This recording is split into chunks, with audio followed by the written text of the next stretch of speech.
আবির রোজ রোজ এই সময় বাইরে যায়, কি করে বলো তো? সেরকম কিছু করলে তো আমার কানেই আসতো।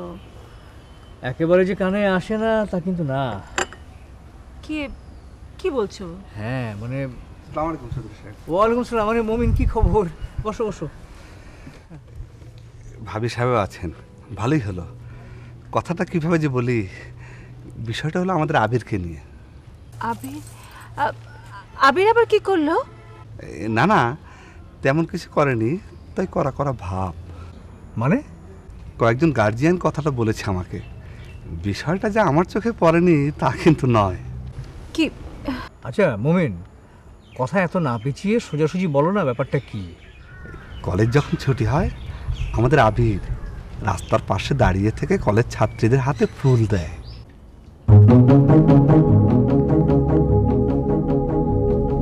না না, মেয়েরা অস্বস্তিতে পড়লেও এ নিয়ে অভিভাবকদের কোনো অভিযোগ নেই। এ নিয়ে আপনিও কোনো চিন্তা করবেন না। না না না, আমি তো চিন্তা করছি অন্য কথা। মানে হঠাৎ করে ওর এরকম পরিবর্তন কেন হলো? মানুষের বয়সের সাথে সাথে এরকম পরিবর্তন আসতে পারে, আর সেটাই স্বাভাবিক, অস্বাভাবিক নয়। ভাবি সাহেব অবশ্য কথাটা মন্দ বলেনি। এই ছেলেদের বিয়ের আগে এরকম পরিবর্তন লক্ষ্য করা যায়।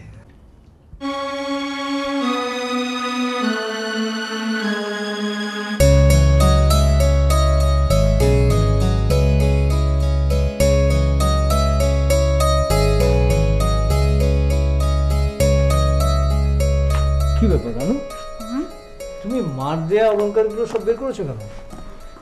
মান নয়, বলো এই বংশে ছোট ছেলের বউয়ের জন্যে রেখে যাওয়া মায়ের অলংকার।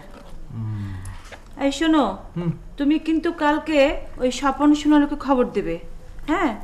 আর্জেন্ট কিছু গয়নার অর্ডার দিতে হবে আমার। সে কি, তুমি কি সত্যি সত্যি সিরিয়াস?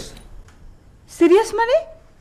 তুমি তো বললে আবির যা করছে তা নাকি এ বংশের ইজ্জত নষ্ট হচ্ছে, তাই যত তাড়াতাড়ি সম্ভব তুমি ওকে বিয়ে দিতে চাও।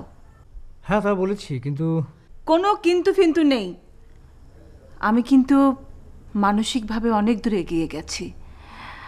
আর শোনো, আমি নান্টু ঘটককে খবর দিয়েছি কাল সকালে আসবে, আর কাল সকালে এলে মেয়ের ব্যাপারে একটা আপনার সিদ্ধান্ত নিতে পারবো। কি বলো?